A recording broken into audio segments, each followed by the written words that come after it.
శ్రీమాత్రే నమః.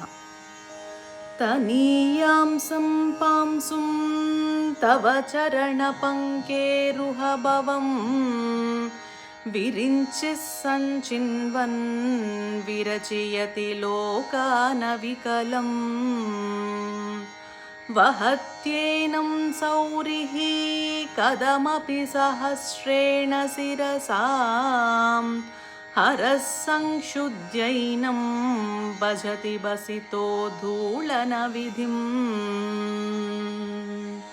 భావం: ఓ జగజ్జనని, నీవు సృష్టించిన బ్రహ్మ, విష్ణువు, ఈశ్వరుడు నీ పాదరేణువును తలదాల్చి సృష్టి, స్థితి, లయములు చేయుటకు సమర్థులవుతున్నారు.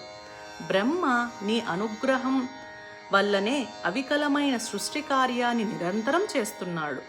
సౌరి నీ పాదధూళిని తలదాల్చి అత్యంత బలసంపన్నుడై ఆదిశేషువుగా తన సహస్ర శిరస్సులతో ఈ భూభారం మోస్తున్నాడు. పరమేశ్వరుడు నీ పాదధూళిని భస్మంగా శరీరానికి పూసుకుని ప్రళయకాల రుద్రుడై ప్రపంచ ప్రళయాన్ని చేస్తున్నాడు. భగవత్పాదుల వారు సమయతత్వ వేది కనుక సమయ అను పేరు గల చంద్రకళను 10 శ్లోకాలలో స్తోత్రము చేస్తూ ఉన్నారు. శ్రీమాత్రే నమః.